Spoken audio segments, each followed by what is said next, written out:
Você tem certeza de que é uma boa pessoa? Essa pergunta pode parecer ofensiva, mas é justamente por isso que ela precisa ser feita. Vivemos em uma sociedade que nos ensina desde cedo a cultivar uma imagem moralmente aceitável de nós mesmos. Alguém gentil, justo, ético. Mas o que acontece com tudo aquilo que sentimos e não queremos admitir? Onde guardamos o ódio disfarçado de bondade? A inveja escondida atrás de elogios? Jung nos alerta. Quanto mais ignoramos a sombra, mais densa ela se torna. A sombra não é uma invenção esotérica ou um conceito poético. Ela é uma estrutura psíquica real, formada por tudo o que excluímos da consciência por ser socialmente inaceitável. O que você reprime não desaparece, se transforma em sombra. E quanto mais você finge ser apenas luz, mais alimenta a escuridão interna. Nietzsche captou isso com brutal honestidade. Aquele que combate monstros deve cuidar para não se tornar um deles.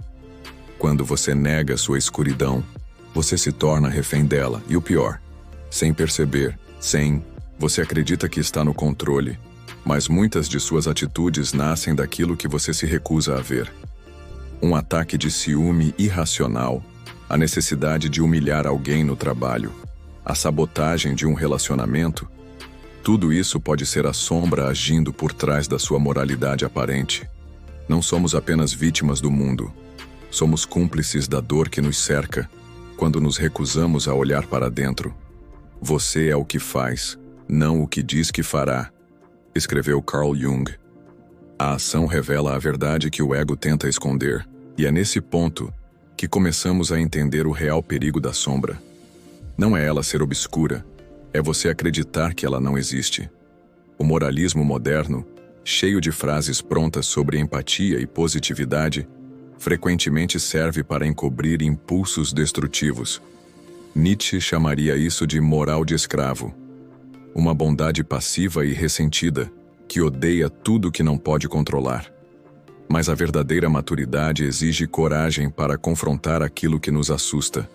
E é aí que surge a primeira rachadura na máscara do eu idealizado. Essa rachadura pode vir como um colapso emocional, um erro imperdoável ou uma crise existencial. É o momento em que você se vê fazendo algo que jamais imaginaria ser capaz de fazer. Mas não foi um surto. Foi um vazamento. A sombra encontrou uma brecha e escapou. A pergunta agora não é mais se você tem um lado obscuro, mas se terá a coragem de encará-lo. E talvez mais importante, como ele nasceu? Como se formou esse labirinto interno que você se recusa a explorar? Ninguém nasce odiando a si mesmo, mas desde cedo, aprendemos que certas partes do que sentimos, pensamos e desejamos não são bem-vindas. Um menino que chora demais é fraco. Uma menina que expressa raiva é descontrolada. Uma criança muito curiosa é inconveniente. Essas mensagens não vêm apenas com palavras. Muitas vezes, chegam com olhares de reprovação, castigos silenciosos ou ausência de afeto. E assim, começa o processo de fragmentação do nosso eu. A criança é educada para tornar-se uma peça útil da sociedade, não para tornar-se ela mesma, advertiu Jung. Tudo o que não cabe no molde do que é considerado aceitável é empurrado para o porão da psique. A raiva vira silêncio. A sexualidade vira culpa. A espontaneidade vira vergonha. Essa operação psicológica ocorre tão cedo e de forma tão repetitiva que, com o tempo, nos esquecemos daquilo que reprimimos. Surge então o falso eu. Uma persona construída para agradar os pais, os professores, os amigos, a igreja, o Estado. Essa máscara é necessária para viver em sociedade, mas quando se torna o único rosto que conhecemos, nos perdemos completamente de quem realmente somos. A sombra nasce nesse exílio. Ela é feita das partes de nós que foram rejeitadas, mas também das que foram esquecidas. Jung afirmava que a sombra frequentemente é composta não apenas de qualidades moralmente repreensíveis, mas também de qualidades normais, até boas, como instintos, criatividade, intuição, coragem. Ao reprimirmos traços considerados negativos, acabamos sufocando também talentos, paixões e potências. É possível que sua força esteja escondida no mesmo canto escuro onde você trancou sua fúria reprimida. Sua capacidade de amar pode estar acorrentada junto à sua sexualidade sufocada. Sua liberdade talvez viva na mesma cela onde está trancada sua rebeldia. Veja como isso funciona na prática. A raiva reprimida pode se disfarçar de passividade crônica, a inveja não reconhecida, de arrogância, a luxúria negada, de moralismo. Esses sentimentos não desaparecem, eles se camuflam. E o mais perigoso, quanto mais negamos, mais eles ganham poder sobre nós. O psicanalista James Hollis escreveu: tudo aquilo que não enfrentamos em nosso inconsciente acaba se manifestando como destino. O ciúme que você ignora te destrói aos poucos. A ambição que você finge não ter sabota sua carreira. O desejo que você tenta eliminar cria comportamentos compulsivos. As normas sociais são os arquitetos invisíveis dessa repressão. A civilização exige ordem, previsibilidade, decência. Mas para manter essa fachada coletiva, indivíduos precisam sacrificar partes importantes de sua essência. Nietzsche, mais uma vez, não poupou palavras ao dizer: a moralidade é o instinto do rebanho no indivíduo. Em nome da aprovação, vendemos nossa alma à normalidade. Roupas comportadas, falas filtradas, emoções domesticadas, somos todos personagens. E como todo bom ator, esquecemos que estamos atuando. Por isso, o caminho da individuação, termo cunhado por Jung, exige um retorno às profundezas.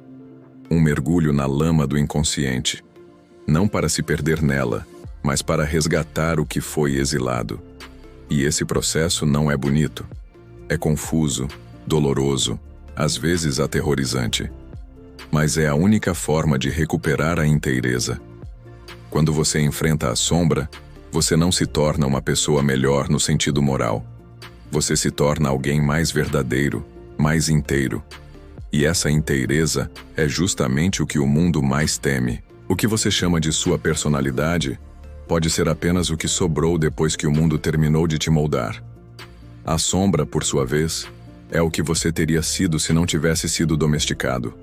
O problema é que esse você real agora mora num calabouço psíquico. E quanto mais tempo ele ficar trancado, mais raivoso e destrutivo ele se tornará. Mas há um caminho.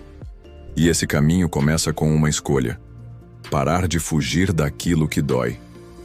Ignorar a sombra não a faz desaparecer. Pelo contrário, ela se fortalece na escuridão. Tudo aquilo que é reprimido no inconsciente retorna, e retorna com violência. Jung alertava: até você tornar o inconsciente consciente, ele dirigirá sua vida, e você o chamará de destino. Esse é o destino das pessoas que se orgulham de nunca sentir raiva, inveja ou desejo. Um dia, esses sentimentos emergem como explosões emocionais, surtos de ódio, vícios, traições, sabotagens. Aquilo que não foi integrado toma o controle. É o retorno do reprimido, agora com sede de vingança. Você já viu alguém que sempre foi bonzinho explodir de forma desproporcional? Um pai de família exemplar envolvido em escândalo sexual? Uma esposa dedicada mergulhada em ressentimento e manipulação? Esses são exemplos de posses psíquicas, momentos em que uma parte autônoma da psique, a sombra reprimida, assume o comando do ego.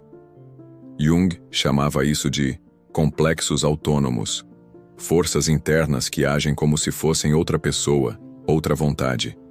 Quando essas forças não são reconhecidas, tomam decisões em nosso lugar, rompem relacionamentos, destroem carreiras. E tudo isso sem que percebamos que fomos nós mesmos, ou melhor, uma parte de nós, que causou o desastre. As projeções são uma forma insidiosa de defesa contra a sombra. Ao invés de reconhecer em nós mesmos o ódio, o egoísmo ou a luxúria, projetamos esses conteúdos nos outros. O invejoso vê nos outros a arrogância. O reprimido sexual vê indecência em todos. O hipócrita moral condena os pecados alheios com fúria desproporcional.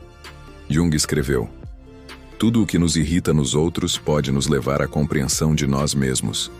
Mas é mais fácil odiar o outro do que olhar para dentro. É assim que a sombra se protege, disfarçando-se de virtude.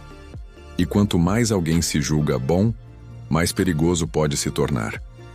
A bondade artificial, aquela que surge da repressão moralista, é um terreno fértil para a hipocrisia, o fanatismo e a crueldade disfarçada.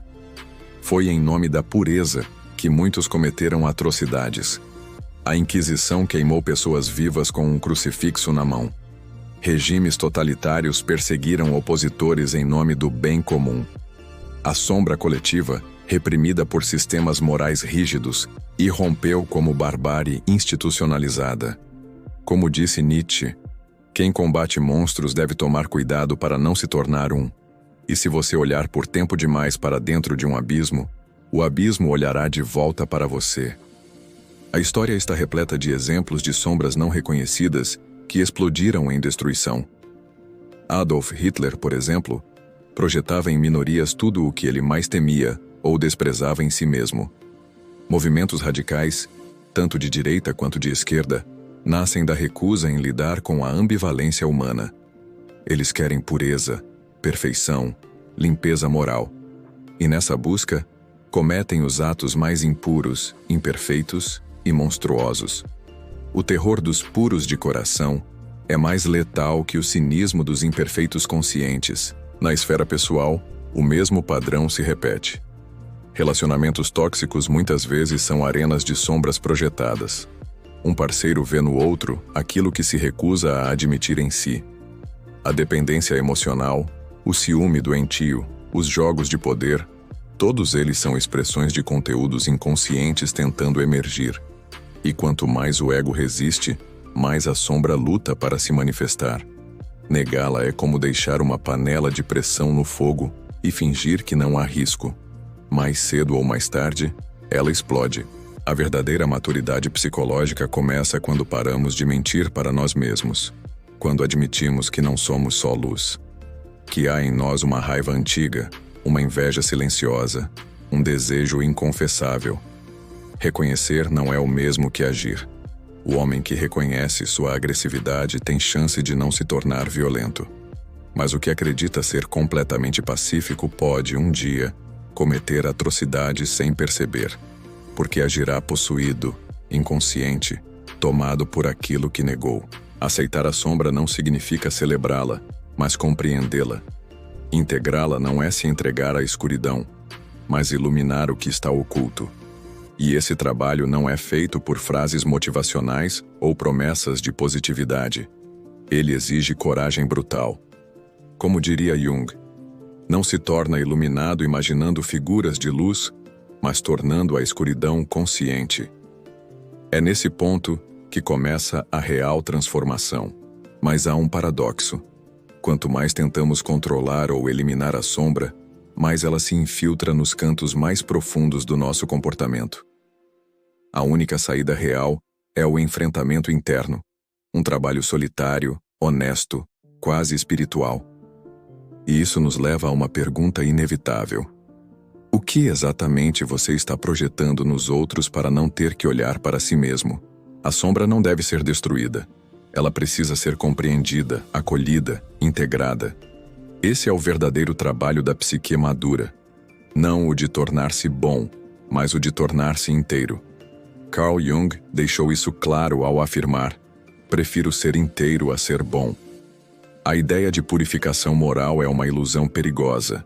O objetivo da vida psicológica não é criar um eu idealizado, mas aceitar todas as partes de si, inclusive as mais sombrias, e aprender a dançar com elas, não a guerrear. A sombra não é apenas um poço de vícios. Ela contém também a potência esquecida, os talentos abafados, os desejos genuínos que o ego covarde se recusou a ouvir. O processo de integração é o coração da jornada de individuação proposta por Jung. Tornar-se quem se é de verdade, não o que os outros esperam, não o que a cultura moldou, mas aquilo que pulsa no centro mais honesto do ser. E esse caminho não é linear, nem confortável. Ele exige enfrentamento, autorresponsabilidade e, acima de tudo, uma ética radical da verdade interior. Ao encarar sua própria sombra, o indivíduo se liberta das amarras da hipocrisia, da dependência emocional, da moralidade imposta. Ele começa a agir a partir de um centro autêntico, não de máscaras. Mas como integrar a sombra? A resposta não está em teorias, mas em práticas profundas e constantes. A autoobservação é o primeiro passo. Perceber os gatilhos emocionais, as reações desproporcionais, os impulsos ocultos. O estudo dos sonhos é outro caminho essencial. Jung via nos sonhos uma linguagem simbólica do inconsciente, onde a sombra costuma aparecer disfarçada, pedindo atenção. A escrita reflexiva, o uso do diário íntimo, permite trazer à luz os pensamentos inaceitáveis, libertando-os da repressão. E a psicoterapia, especialmente a junguiana, oferece um espaço seguro para esse mergulho, onde o ego aprende a dialogar com o que antes julgava inimigo. A transformação acontece quando o conteúdo sombrio encontra um canal saudável de expressão. A raiva, por exemplo, quando negada, vira explosão ou doença. Mas quando reconhecida, pode se tornar coragem assertiva. A inveja pode se transformar em admiração e inspiração. O desejo reprimido pode ser ressignificado como paixão e criatividade. Jung dizia: a sombra, quando reconhecida, deixa de ser um monstro e se torna uma fonte de força. A energia psíquica que antes era usada para manter o recalque se converte em poder vital, em impulso criativo, em ação verdadeira. O indivíduo que integra sua sombra se torna mais livre, porque não precisa mais fingir, nem controlar obsessivamente sua imagem. Ele conhece seus limites, suas fraquezas, seus impulsos, e por isso mesmo é menos refém deles. Sua força não vem da rigidez, mas da autenticidade. Ele pode ser gentil sem ser fraco. Pode ser firme sem ser cruel. Ele vive em equilíbrio entre luz e escuridão, como um guerreiro consciente da própria lâmina. Ele não se esconde da dor, nem se perde no caos. Ele se tornou alguém que sabe quem é, e que sabe o preço e o poder de ser inteiro. Integrar a sombra é, portanto, um ato de maturidade e amor. Amor por si mesmo, não pelo ideal falso, mas pela totalidade que habita em cada um de nós. É uma reconciliação com a natureza humana. Uma forma de dizer: eu aceito quem eu sou. E nesse reconhecimento, me torno alguém capaz de escolher, não mais um escravo dos meus complexos. E isso muda tudo, porque a verdadeira liberdade começa quando você não precisa mais mentir para si mesmo. E ainda assim, mesmo com a sombra integrada, a jornada não termina. Porque há algo ainda mais sutil e profundo. A consciência de que a sombra não é apenas individual, mas também coletiva. Há um inconsciente sombrio que pertence à humanidade inteira, e ele se manifesta em guerras, preconceitos, ódios tribais. O trabalho que fazemos em nós ressoa no mundo. Por isso, a jornada continua. E o próximo passo é olhar além de si mesmo. Todo excesso de luz cega. Toda sombra absoluta engole. O caminho da alma não é a busca da perfeição luminosa, nem a rendição à escuridão total, mas a harmonia entre ambas. Carl Jung foi incisivo ao dizer: a iluminação não é imaginar figuras de luz, mas tornar consciente a escuridão. A sabedoria está em saber quando avançar com a espada da razão e quando calar diante do mistério. Quando agir com compaixão e quando impor um limite. Quando confiar e quando duvidar. Não há fórmula. A escuta interna, presença e discernimento. E o verdadeiro autoconhecimento é paradoxal. Você só encontra sua luz quando reconhece sua escuridão. E vice-versa. A sombra nos revela aquilo que a persona, a máscara social, tentou esconder por medo de não ser amado. Já a luz mostra o que podemos oferecer ao mundo, desde que não esteja contaminada pela vaidade. Um ego que acredita ser puro está perigosamente inflado. porque reprime seus impulsos e os projeta nos outros. Daí nascem os fanatismos, as cruzadas morais, as perseguições aos diferentes. Quando alguém se julga absolutamente certo, já está tomado pela própria sombra sem saber. O equilíbrio exige humildade. É preciso reconhecer que todos somos ambivalentes, que há em nós o impulso de cuidar e também o de ferir, que podemos amar genuinamente e ao mesmo tempo invejar, odiar, manipular. Essa ambiguidade não nos faz monstros, nos faz humanos. Quando aceitamos isso, algo se alinha internamente. Não precisamos mais projetar, nem justificar, nem fingir. Podemos simplesmente estar em paz com nossa natureza. Esse estado é raro, silencioso, poderoso. É o que algumas tradições chamam de centro. Viver em equilíbrio entre luz e sombra é um ato de vigilância amorosa, de atenção aos detalhes da alma. É entender que toda virtude pode se tornar vício quando é compulsiva, que todo vício pode conter uma dor que, se ouvida, revela sabedoria. É perceber que até mesmo nossa parte mais sombria pode conter uma semente de luz, uma potência adormecida que precisa de espaço para florescer. O filósofo Heráclito já dizia: a estrada para cima e para baixo é uma e a mesma. É no paradoxo que a alma respira. Por fim, o verdadeiro autoconhecimento não é sobre controle, mas sobre consciência. Não se trata de eliminar o que é ruim em nós, mas de reconhecer tudo o que somos, com coragem, honestidade e compaixão. Porque só assim podemos nos tornar seres livres, inteiros e verdadeiramente humanos. Nesse ponto, a sombra deixa de ser inimiga. Ela se torna aliada. Um guia silencioso que, se escutado com maturidade, nos conduz a uma vida mais verdadeira, profunda e significativa. E mesmo após tudo isso, a conscientização, a integração, o equilíbrio, uma última pergunta persiste, inquietante. Será que somos realmente capazes de amar o que há de mais obscuro em nós? Ou será que ainda fugimos, disfarçamos, racionalizamos? Porque o confronto com a sombra é cíclico.